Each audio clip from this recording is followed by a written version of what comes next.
Hi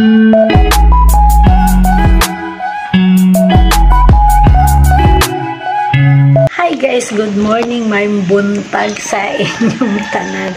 Ito na naman po si Manang Liz na laging nagsasabing maayong buntag. Ay, yun na nga mga sis, for today's video ay gusto ko lang i-flex ang gawa ng ating isang kaibigan at malapit kay Jade, malapit sa puso ni Jade. Yung mga gawa niyan, tinapay na napakakasarap sis.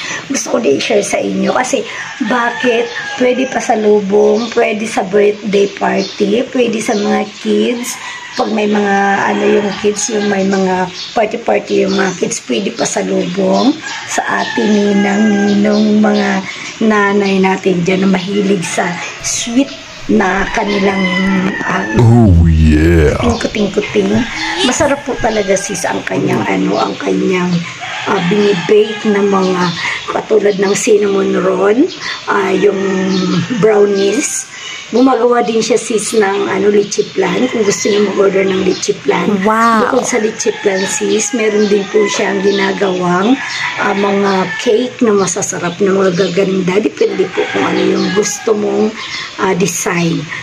Ang sasarap po talaga sis, flex lang natin siya kasi natutuwa ako sa kanya dahil yung kanyang talent talaga is pag-bake ng mga sweet, masarap kasi sis. Kaya, tsaka ang gaganda ng packaging nila. Bukod na maganda, masarap na yung ulam. Nagpunta sa ulam no? Naamoy ko na kasi yung sinigang kasi.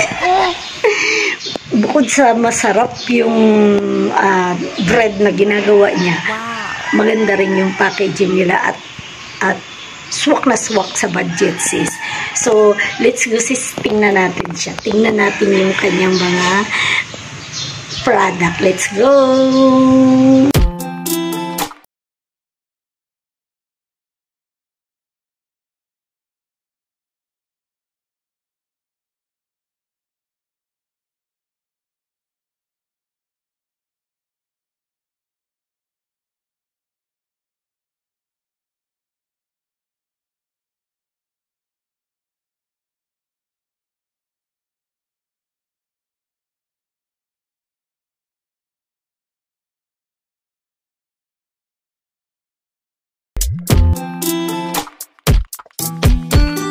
Wow.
So yun na nga sis, natapos na nating silayan ang matamis at sweet na matamis na mga gawa ni Hachi, na masarap na cake, masarap na, gagaling, ang sarap ng kimchi niya.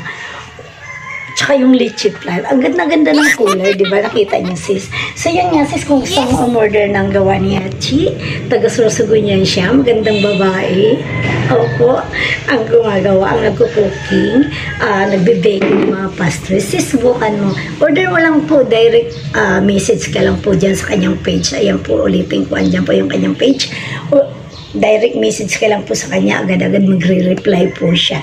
Or kung taga dito ka naman sa Masbate, sis, PM mo po si Miss Jed. Ayan po yung ano ni Miss Jed. Ayan po yung FB page niya, messenger niya. PM mo lang po siya, sis. Magre-reply din agad siya, lalo na pag-order. Okay tayo dyan. Yeah, di ba, di ba? So, yun nga, sis. Yun lang ang ating vlog for today. Ini-introduce ko lang sa inyo, sis, yung Florella. Online shop din yan siya, ang kanyang bake shop. So, sana po tangkalikin natin ang gawang Bicolana. Bicolano siya. So, yun na nga sis, maraming pong salamat. Kung hindi ka pa nakasubscribe sa aking channel, please don't forget to click the bell button ni Manang Liz para notified ka po sa aking mga new upload video. Random video lang po tayo. Please like, share, and comments down below kung gusto mo pong iba pang video about buhay-buhay ng isang OFW ni Manang Liz Vlog. So yun lang sis, maraming pong salamat sa hanggang naroroon. Ingat ka po dyan. At ini-invite ko po kayo sa darating na April. Meron na po kaming Rodeo Masbateño Festival. Ito po ay gaganapin dito po sa amin sa Rodeo Arena po, dito po sa city. At mag-enjoy ka po dyan kasi marami po nagtitinda dyan. Iba't ibang product ng Masbateño, iba't ibang mga pagkain po. At marami po dyan mga may fireworks, kung ano-ano po, sakay riding sa kabayo, paikot-ikot po dito sa buong Masbate. May palaro din po ang aming festival. So, ini-welcome po namin kayo dito. Punta po kayo ng Masbate City. So, yun lang sis, maraming pong salamat. Thanks for watching. Again, ingat po kayo saan man kayo naroroon. Bye-bye. God bless.